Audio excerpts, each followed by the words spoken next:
여러분, 지금이 토요일 오후 7시 4분을 가리키고 있습니다.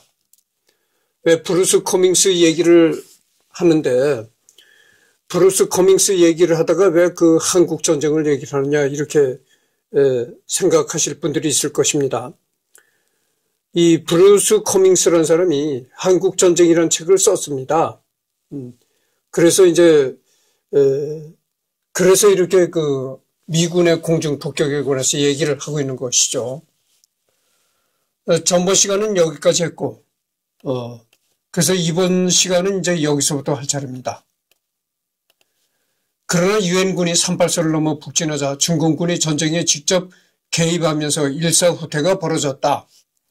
신생국이던 중화인민공화국 역시 미국에 비하면 자체적인 공군은 미약했으나 미 공군은 이제 북한만이 아니라 소련군이 지원을 받는 중공군 혹은 소련군 조종사가 위장 탑승한 미국기에 맞서야 했다.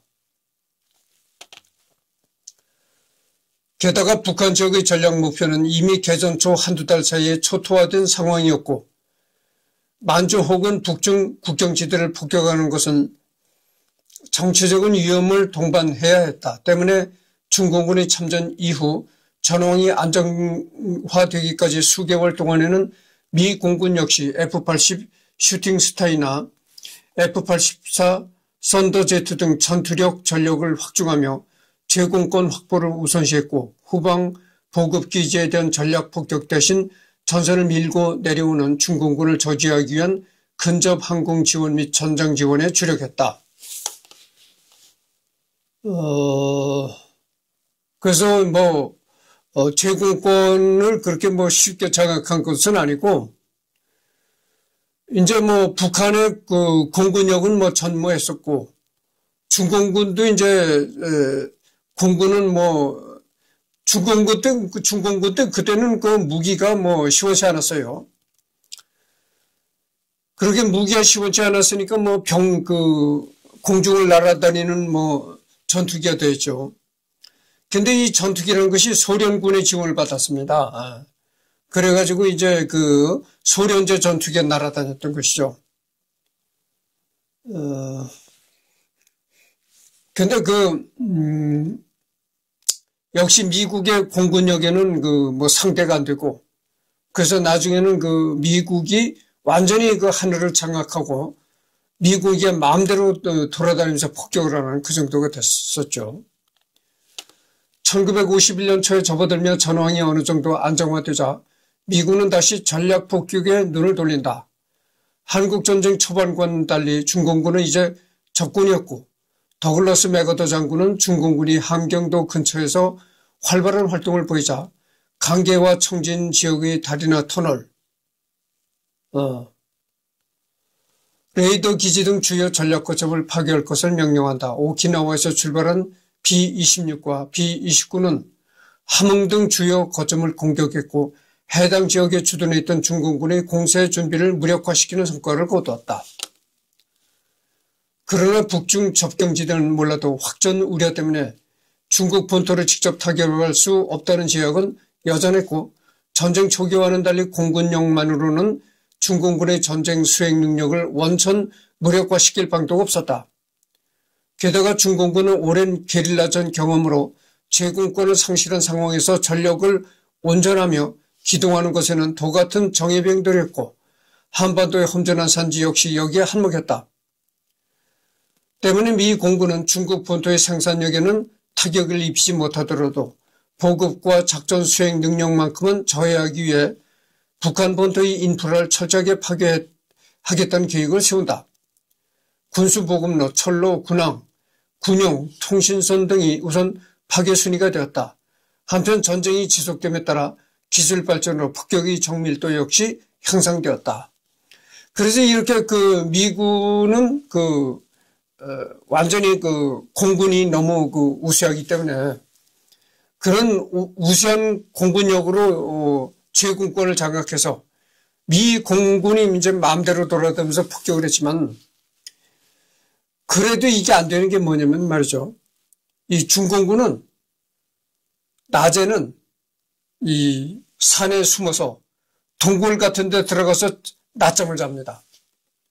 낮잠을 자다가 어두워지면, 밤이 돼서 어두워지면 그때서부터 이제 꽹과를 치고 그렇게 나팔을 불고 나타나는 것이죠.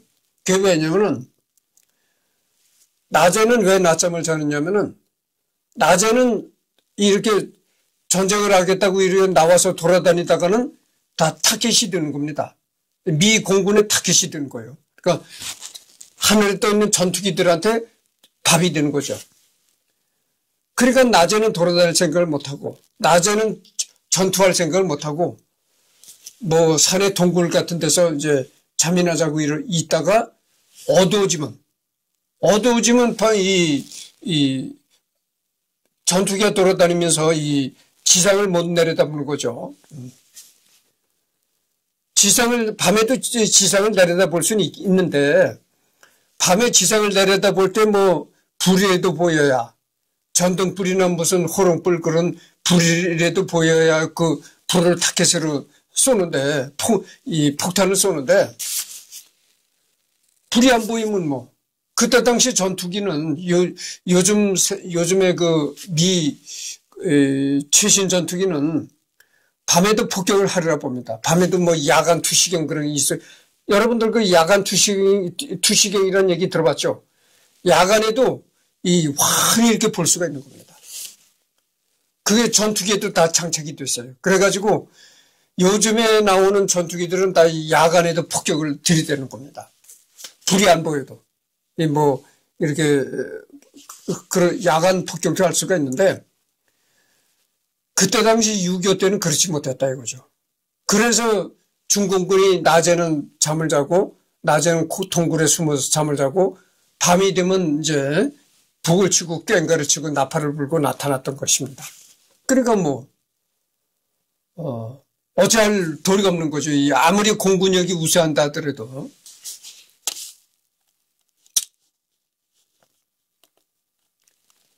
(1950년에) 이르면 전선은 다시 휴전선 부근에 고착화가 되었고, 물밑에서는 정전 협상이 진행되었다. 한국 이승만 대통령은 여전히 북진 통일과 휴전 협정 결사 반대를 외치고 있었으나, 미군은 이미 예상을 뛰어넘어 버린 한국 전쟁에서 굳이 타국의 미래를 위해 무리한 희생을 치를 마음이 없었다. 때문에 전쟁 후반기 미 공군은 평양 등 북한의 수도를 폭격하면서 심리전 효과를 노리고, 장기적으로는 정전협상에서 우위를 점하고자 했다. 5월 13일 클라크 장군은 불필요한 민간인 희생을 최소화하기 위해 모든 노력을 다할 것을 주문하면서도 평양 도심 및 근교에 위치한 적군의 모든 지휘 통제소를 파괴하기 위한 대규모 폭격 작전을 승인했다. 폭격 전야에 7월 4일과 7월 8일에만 각기 70대, 84대의 전투기와 폭격기들이 압록강변에 위치한 주요 도시들을 파괴하였다. 압력 펌프 작전 개시된 7월 11일에는 미 공군 극동사령부에 속한 거의 모든 항공기들이 날아올라 적국의 심장인 평양을 타격했으며, 촘촘한 방공망에도 불구하고 1,500여 개의 건물을 파괴하고 500여 명의 공산군 요인들을 사살하는 데 성공했다. 6.25 전쟁에서 미국 공군은 72만 980소티, 미국 해군은 16만 7,552소티, 미국 해병대는 10만 7,303소티를 기록하였으며, 지상발전기지에서 통제권을 넘겨받은 우호국 항공기까지 합쳐 총 100만 4만 708소티를 기록하였다. 임무별 분류에서 전략폭격이 별도의 카테고리로 분류되지는 않으나 기타의 대부분이 전략폭격이라고 추정한다면 대략 전체 소티 30% 정도가 전략폭격에 활용된 것으로 보인다.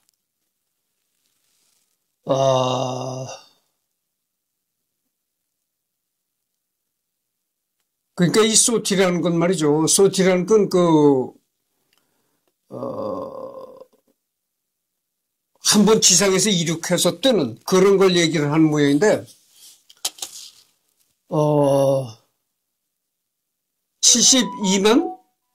72만 980번을 날아올랐다 이런 얘기인데 이게 엄청난 겁니다. 예. 그러니까 미국 공군의 미국 공군기 중에서 한국에 지원되어 있는 공군기들이 한 대당 보통 72만 980번을 날아올랐다? 이런 얘기인지 하여튼 나는 공군에 관한 지식이 없으니까 틀릴 수도 있는데 이게 엄청난 겁니다. 1953년 7월 27일 사이에 미국과 미 동맹국 공군은 전략 폭격으로 기관차 963대, 기차 1407대, 다리 1153개, 건물 11만 8231개, 벙커 8839개, 석유 저장고 16곳을 파괴하고 철로 거점 28,621곳을 무력화하는 엄청난 전과를 올렸다.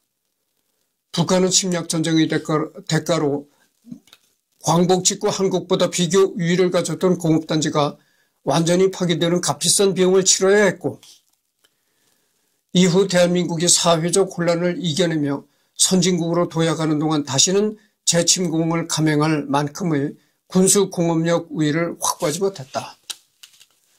그래서 이때 북한 지방의 북한 지역에 있던 모든 군수공업 지역이 다 초토가 됐다는 거죠. 군용 물품을 만드는, 무기 군수 물품을 만드는 군수 산업이 모두 다 초토화됐다 이런 겁니다. 그 후로 다시는 북한이 예전과 같은 군수 산업을 발전시키지 못했다 이런 얘기입니다. 전략적 한계, 국경 너머에서의 군수 보급 차단 실패. 미군 파일럿들은 두 가지 정책에 따라야 했다. 중국 및 소련과의 접경지에 대한 폭격을 피해야 했고, 군사 목표에 직접적으로 한정된 정밀 타격을 수행해야 했다. 정치적인 고려, 정책 결정자들의 확전 가능성에 대한 우려. 첫 번째 결정을 제2차 세계대전을 거쳐 성립된 미 공군의 군사 교리와 여론의 불만에 대한 고려가 두 번째 결정을 좌우했다.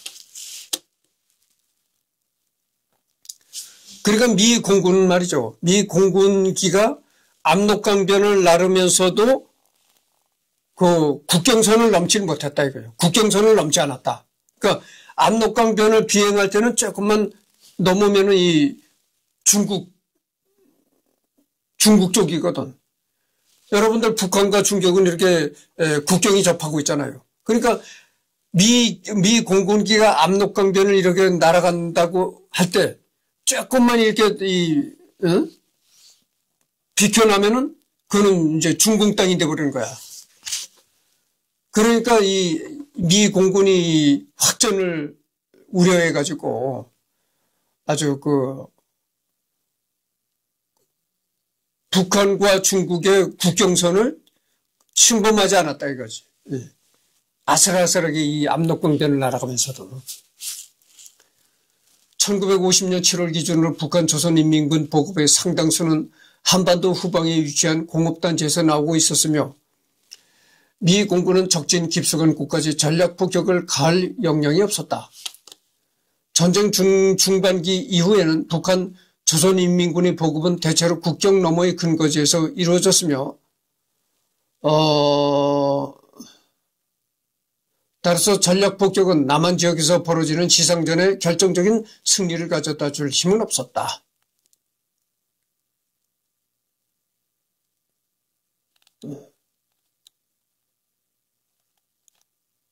그러니까 이게 뭐냐면 말이죠.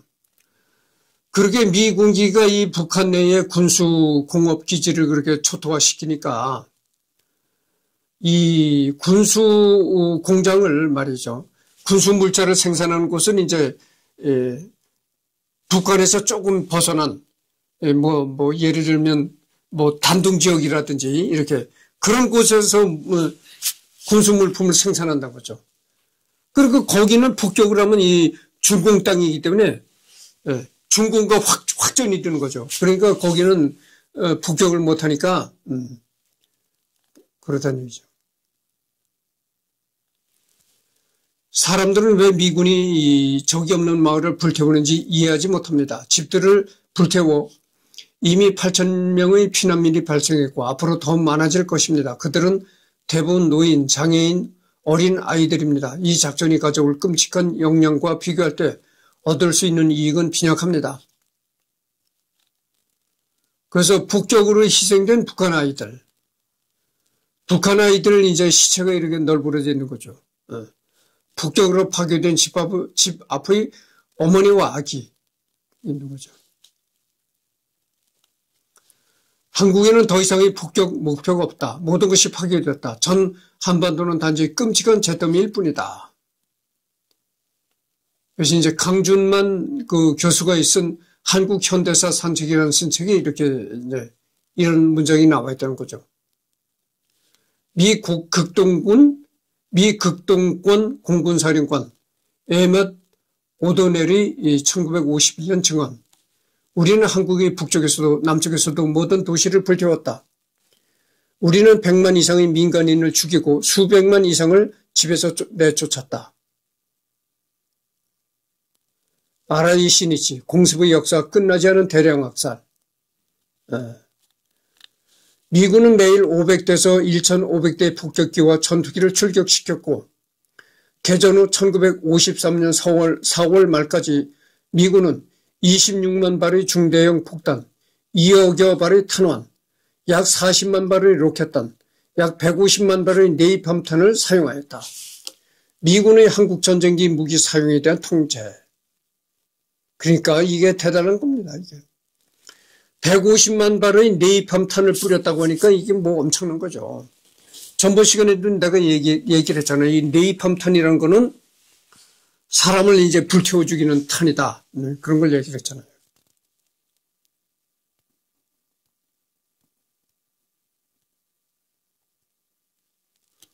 여기 나온 거 보면은 말이 이게 대단한 게 매일 500대에서 1,500대 가량의 폭격기가 계속 떠서 퍼붓는다는 거예요. 어마어마한 그러니까 어마어마한 공격이죠, 이게. 그럼 뭐가 남았어요? 뭐가 나겠어요?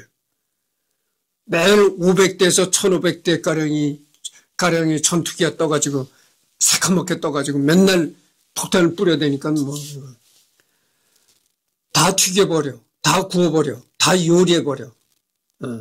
이것이 한국이다. 그랬다는 거죠. 그렇게 공중에서 무지막지하게 이렇게 내려 폭탄을 아주 퍼붓는 거죠. 서울, 경기, 인천 지역 용산 대폭격 6.25 전쟁 당시 원본 영상 공개. B-29s and other planes of the UN Air Force were softening up the 이게 이제 area for the assault. North Korean defense positions 이렇게 were 이제 destroyed. 비행기에서 폭탄을 내려 퍼붓는 겁니다. 이게. Reinforcements from the north cut off. 용산, 서울 용산을 이제 폭격하는 거죠.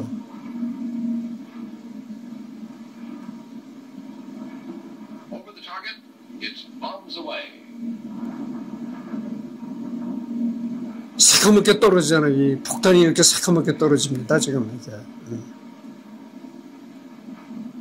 72 tons of explosives on the Red Vital Railroad.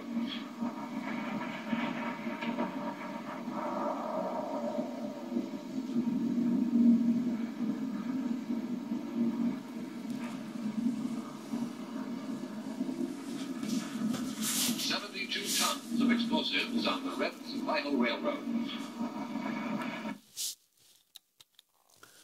뉴욕타임즈의 전군 기자 베럿은 1951년 초 경기도 안양 부근의 어느 농촌 마을을 방문한 후 다음과 같은 기사를 작성했다. 중국군이 마을을 점령하기 3, 4일 전에 마을에 대한 네이팜탄 공격이 진행되었다. 마을 어느 곳에서도 시체가 매장되지 않았다. 왜냐하면 그곳에는 이를 행할 사람이 전혀 남아있지 않았기 때문이다. 나는 우연히 한 명의 늙은 여인과 마주쳤다. 그녀는 그곳에 생존한 유일한 사람인 것 같았다. 그녀는 자신의 가족 4명을 시신으로 가득 찬 검게 걸린 마당 안에서 몇 벌의 옷을 부여준 채 멍하니 서 있었다. 주민들은 마을 전체와 들판에서 발견되고 사살되었다. 그들은 네이팜탄 공격을 당했을 때 취했던 자세를 그대로 유지하고 있었다. 한 남성은 막 자전거를 타려는 참이었고 50명의 소년과 소녀들은 고아원에서 뛰놀고 있었으며 한 가정주부는 이상하게 아무 상처도 없었다. 약 200구의 시체들이 그 작은 마을에 놓여 있었다. 김태우 폭격, 미 공군의 공중폭격 기록으로 인한 한국전쟁. 그러니까 뭐 이 네이팜탄을 그렇게 뿌려대니까 온 마을이 아주 전부 다 살아서 돌아다니는 사람이 없었다 이런 얘기죠. 오직 한 명, 오직 한 여자가 늙은 여자가 이제 돌아다니고 있었는데 그 여자도 완전히 이제 산 사람이긴 하지만 완전히 이제 정신이 나갔더라. 아무 말도 못하고 이제 멍하니 이게 있는 정신 나간 사람이었더라 이런 얘기죠.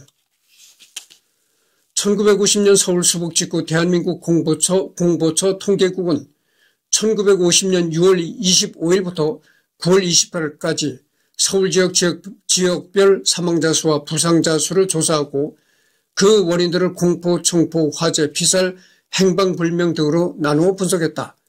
공보처의 분석 결과 공중폭격이 4,250명이었으며 따라서 한국전쟁 초기 서울시민전쟁 피해의 가장 중요한 원인이었다. 더불어 용산구가 전체 폭격 사망자 수가 2,706명이었는데 폭격으로 인한 사망자 수가 1,587명으로 가장 많은 수치를 기록했다. 참 이게 그러니까 이 김일성이가 유교가 김일성이 일으켰잖아요. 그러니까 김일성이가 참 얼마나 김일성의 죄악은 말할 수가 없는 거죠. 2021년 뉴스팟에서 제작한 다큐멘터리 당신이 보지 못한 한국전쟁 1화 초토화 폭격을 보면 서울 미군 폭격 희생자 유족인 주은봉 씨는 다음과 같이 증언한다. 거의 매일 하다시피 폭격했어요. 한강철교 이쪽에 폭격이 오면 저희 영등포 쪽에서 콩알만한 게 막 내려온다고. 그리고 그게 쏴 하다가 그냥 투당투당 하면 말이에요. 멀리서 보면 새까만 게 한 40, 50개가. 그때 때린다는 게 서울역 그 원효로 입구에 있는 주물공장 이런 거 때린다는 게 잘못 때려가지고 주택가를 맞아가지고 주택이 많이 손상이 됐지. 이렇게 이제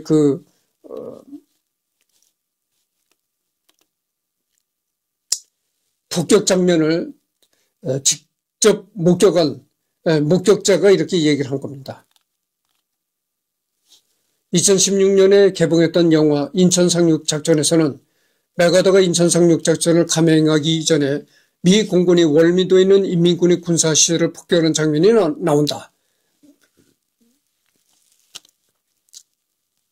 영화상에서는 마치 미군이 공습한 월미도는 인민군 군사시설만 있던 것으로 묘사됐는데 실상은 전혀 아니었다. 진실 화해를 위한 과거사 정리위원회에 따르면 1950년 9월 10일 미 해병대 항공단 제15 항모전단 전투기가 작전상 전략지였던 월미도에 네이팜탄 95발을 투하해 최소 100명 이상의 주민이 사망했기 때문이다.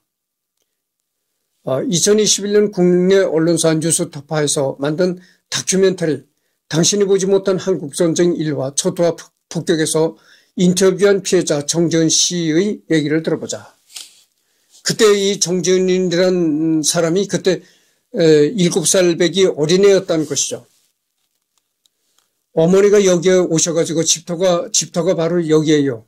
시신이 전부 다 알아볼 수 없게 탔으니까. 그때 치아를 보고 이게 내 아버지구나. 거적대기라고 하죠. 가만히 두 쪽 얻어다가 그 집터에 감회장을 하신 거예요. 만삭의 몸으로 여자 한 분이 그 시신을 감회장 하시는 게 보통 사람은 못했을 것입니다. 그거 지금도 이 자리에 어디에는 우리 아버지 유골이 묻혀있단 말입니다. 유골도 못 찾았어요. 아직까지. 저는 월미도 땅을 걸으면 죄송스러워요. 우리 아버지가 어디에 묻혔는지를 또 모르기 때문에 제가 미군이나 우리 군인들한테도 섭섭한 게 뭐냐면 그렇게 시신이 있으면 한 군데라도 감회장을 해 주셨으면 이런 한은 안 맺힐 거 아닙니까? 그러니까 여러분들 그 인천 상륙작전 할 때 그 월미도를 얼마나 폭격을 했습니까? 이 하늘에서는 전투기가 폭격을 하고 이 바다에서는 이제 큰 군함이 한포 사격을 들이대고 그래서 이 얼마나 무지막지한 폭격을 가했는지 말이죠. 이 월미도가 월미도 그게 이 지면이 1m가 낮아졌다. 1m까지는 아니더라 하더라도 한 20cm가 낮아졌다. 이런 그 얘기가 있어요. 월미도가 그 땅이 이렇게 낮아졌다는 겁니다. 얼마나 그 공군 폭격, 그 다음에 그 바다에서 들이대는 한포 사격 이런 걸로 아주 월미도가 아주 그냥 상상을 초월하는 폭격을 들이대니까 그렇잖아요. 그런 폭격을 그런 어마어마한 폭격을 들이대고 이 해병대가 상륙을 하는 것이지 폭격 없이 상륙했다면 안 되니까 해병대가 상륙하기 전에 그렇게 어마어마한 폭격을 들이대는 겁니다. 상상할 수 없는 폭격을 들이대는 거예요. 근데 그때 그 월미도에 살았던 주민들이 있었다는 겁니다. 그 주민들이 그 폭격을 맞아가지고 다 죽었다는 거예요. 그래서 이 주민들이 하다못해 그 월미도에 이 주민들을 위한 주민들 그 영혼을 위한 유령비 같은 것들에도 이렇게 세워졌더라면 덜 억울하지 않겠는가 이런 걸 지금 얘기를 하고 있는 겁니다.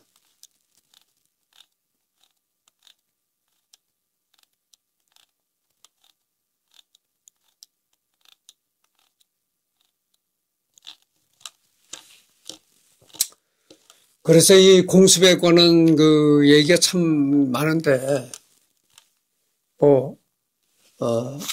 끝까지 해보도록 하겠습니다. 그리고 충청 강원 지역, 그 다음에 전라 지역, 1950년 8월 3일 여수시 남면 안도리 인근 해상에서 제주도로 향하던 피난선을 미군기가 기총사격해 승선자 250명 중 다수가 사망하거나 부상을 당한 사건이 일어났었다. 진실 화해를 위한 과거사 정리위원회 기록에 따르면 피난선이 부산에서 출발해 통영과 육지도를 거쳐 8월 2일 여수시 남면 이하포 포구에 도착했다. 하지만 다음 날인 3일 아침 미군 폭격기 4대가 나타나 태극기를 딴 피난선에 무차별 기총사격을 가해서 150여 명이 사망하고 50여 명이 부상을 입는 아비규환 현장으로 돌변했다. 이후 폭격을 받은 피난선은 총에 맞아 산더미처럼 쌓인 시신에 기름을 부어 3일 밤낮으로 불타 바다에 수장되고 일부는 산에 매장됐다고 기재되어 있다. 미군 폭격은 여기서 멈추지 않았다. 8월 9일에는 남면 해인간도 앞바다 두루겨 해상에서 조기잡이하는 100여 척의 어선들을 폭격해 수십 명이 다치고 사망하는 끔찍한 범죄가 일어났다.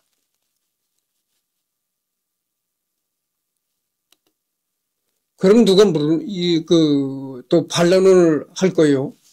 아니 그럼 미군은 저 북쪽의 인민군들을 죽이는 그런 공격을 한다는 건 이해를 하겠는데 왜 이 남한 지역의 아무지 없는 양민들을 이렇게 죽였느냐. 이 북한의 인민군들이 말이죠. 내가 인민군이라고 여기 이마에 써붙이고 이렇게 침략을 하고 내려오는 게 아닙니다. 그 인민군들이 우리 국군에 복장을 하고 국군에 섞여서 아니면은 이 피난민 이 남한 이 국민처럼 위장을 해서 피난민에 이렇게 섞여서 내려온다는 거죠. 그래서 이거를 피난민인 줄 알면서도 공격을 하는 거죠. 그러니까 피하 구분을 할 수가 없다는 거죠. 피하 구분을. 그래서 이런 일이 생기는 겁니다. 경상지역 1950년 8월 16일 미군 전투기 및 폭격기가 외관에 있는 마을을 폭격해서 민간인 200명을 죽였다. 외관 지역 폭격은 해당 지역을 완전히 초토화하는 작전이었다. 미 공군은 225kg 폭탄을 외관에 투하했다. 이 폭격으로 낙동강 부근의 논밭과 숲, 촌락이 본래의 형태조차 상실했으며 외관 지역에서 북한군과 대치했던 백선연마저도 낙동강 서쪽 양목과 구미 사이 가로 5.6km, 세로 12km의 직사각형 구역이 쑥대밭이 됐다고 이후 회상했을 정도다.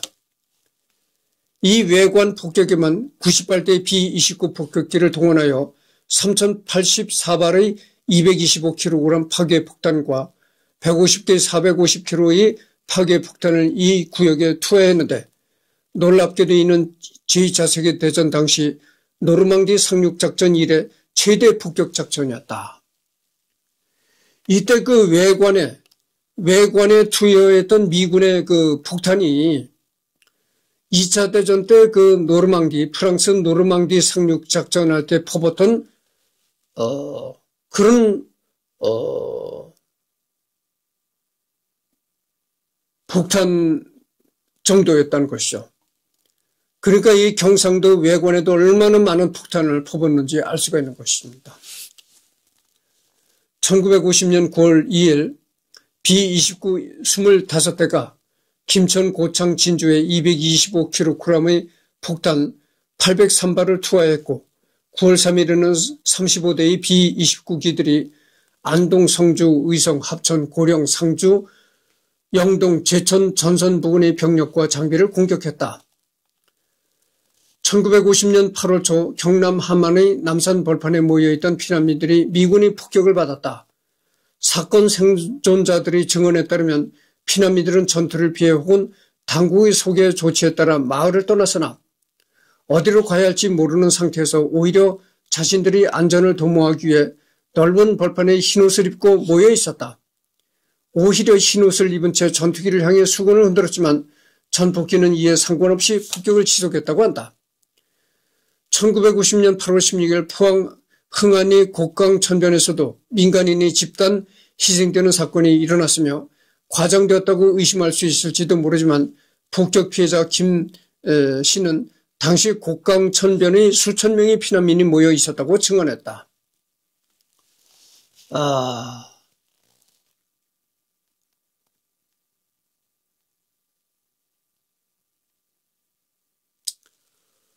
그러니까 마을에다가 그렇게 폭탄을 퍼부니까 이 마을 사람들이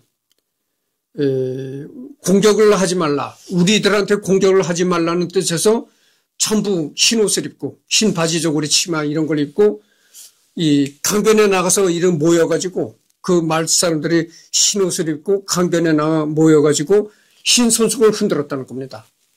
우리는 이 남한 사람들이니까 폭격을 하지 말라. 이렇게 흔들었는데도 그래도 거기다 대고 폭격을 했다. 1950년 8월 29일 포항 철포리에서 네이팜탄을 실은 미군 전투기 4대가 폭탄을 투하하고 기총소사를 퍼부었다. 미군 보고서를 보면 정찰기가 폭격 결과에 대해 매우 만족했고 죽천동은 거대한 불길에 휩싸였다는 내용이 나온다. 마을 대부분을 파괴했다는 평가도 남겼으며 오후 늦게 북격을 다시 개시했다는 내용도 있다. 이날 폭격으로 칠포리에서만 주민 30명 이상이 사망했다. 미 공군은 전쟁 초기 인민군이 점령한 포항 지역에 폭격을 가했고 최소 500명 이상의 민간인이 미군 폭격으로 사망했다. 아래는 당시 생존자의 증언이다. 그러니까 이런 거를 보고 뭐라고 하냐면 흔히들 그러잖아요. 옥석을 가릴 수가 없다. 옥석을 가릴 수가 없다는 이제 그런 표현을 하는데 이때 빨갱이들이 그러니까 인민군이나 이 빨갱이들이 마을의 곳곳에 스며들어 있는 겁니다. 그러니까 그걸 어떻게 일일이 골라내겠어요? 골라낼 수가 없는 것이죠. 그러니까 그냥 무차별적으로 때리는 겁니다.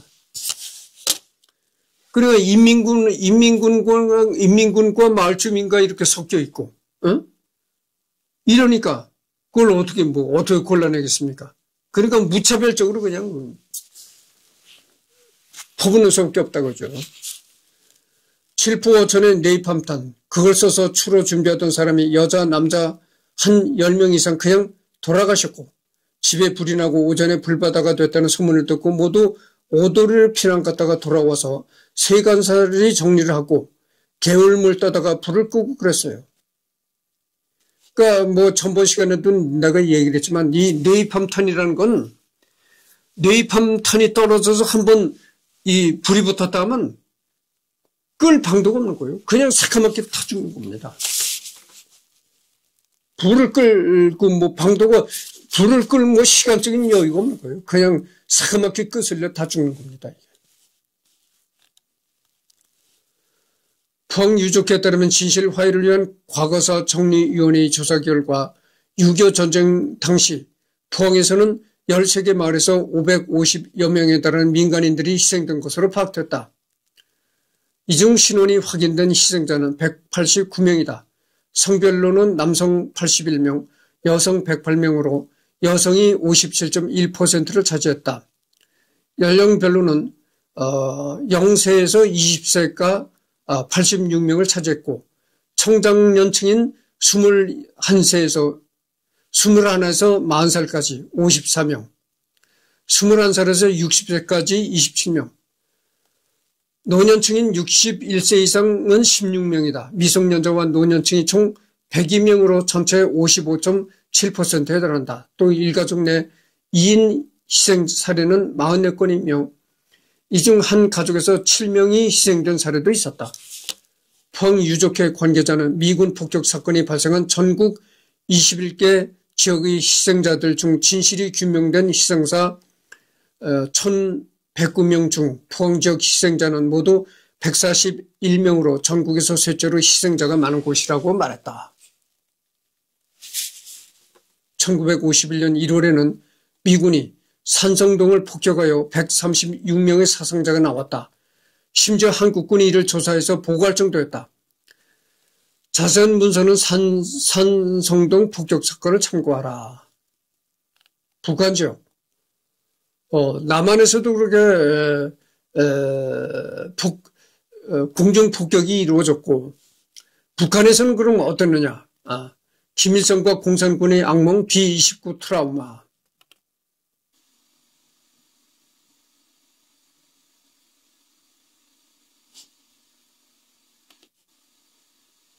이게 이제 B-29입니다. B-29가 이제 폭탄을 퍼부는 거죠. 네. 폭탄을 퍼부어서 그 폭탄이 이제 그 땅에 떨어져서 이렇게 지상에 떨어져가지고 이제 폭격되는 장면입니다. 뭐 화약 연기 이런 걸로 안 보이잖아요. 가려서.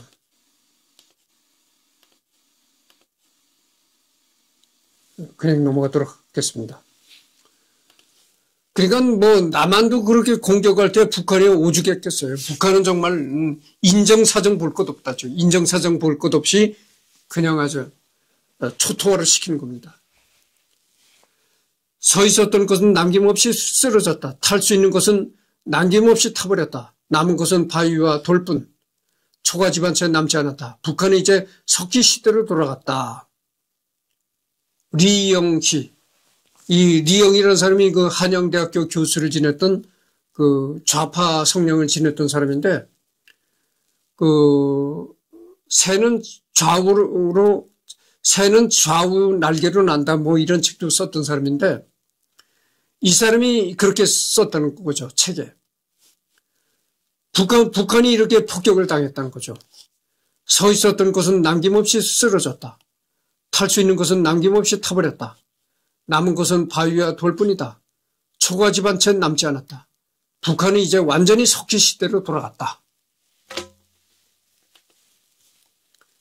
이게 누구 때문에 이런 일이 벌어졌습니까? 김일성이 때문에 이런 일이 벌어졌잖아요. 그러니까 이 김일성이라는 놈은 죽어도 이제 이 죄를 어떻게 시치문난 씻을 길이 없다고 봅니다. 이 진짜 교회에서 말하는 천당과 지옥이 있다면 틀림없이 이 김일성이는 지옥의 불길로 떨어졌을 것이다. 이렇게 말합니다. 우리는 충분히 보았다. 조사위원들은 진심으로 그렇게 생각했다. 이들은 신의주의 전쟁 피해 현황과 지역민들의 열악한 일상에 대한 상당한 정도 파악했다고 말할 수 있을 만큼 충분히 돌아다니면서 많은 이야기를 주고받을 수 있었다. 폐허의 패턴은 단조로웠고 시민들의 주거 환경과 식생활도 최악의 상황의 일정한 반복에 불과했다. 냉전의 마녀들. 냉전의 마녀들이란 책에 154페이지에 이제 나온 글이죠. 북한에서 움직이는 것은 모조리 군사적 표적이었다. 들판에서 일하던 농민들은 종종 기관총 세례를 받았는데 그 조종사들은 표적기에 발포하기를 즐겼다. 메로이 티보르의 증언. 이 메로이 티보르라는 사람은 헝가리 출신으로 한국전쟁 당시 북한에 파견된 기자였고, 그러니까 종군 기자였다는 얘기죠. 1956년 헝가리 반소 봉기 때 부다페스트를 떠나 파리로 간 인물이다. 이렇게 말해요. 미군이 참전한 이래 가장 무서운 공격은 비행기 폭격이었다. 미군 비행기가 제공권을 완전히 장악하여 밤낮으로 전 후방을 가리지 않고 폭격하기 시작하면서 인민군 점령지에서도 수많은 사상자가 났다. 미군기는 밤이 되면 공중에 내내 떠 있다가 불빛이 조금이라도 흘러나온 것은 번개처럼 무차별 기총 솟아하고 엄청난 양의 폭탄을 투하했다.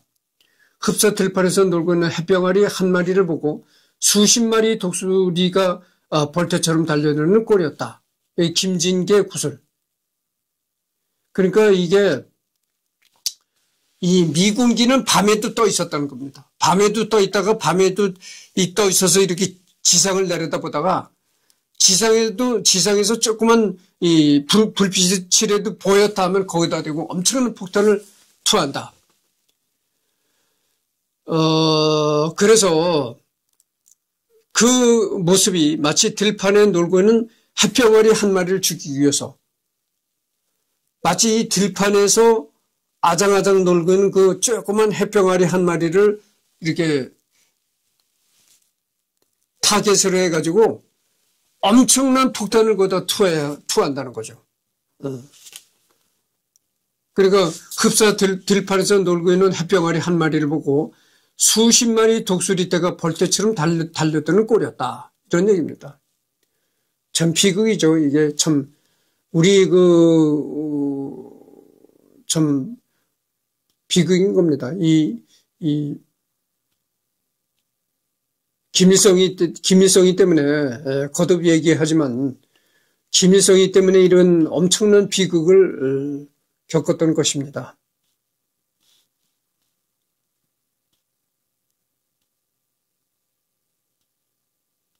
그러니까 내가 지금 얘기하는 건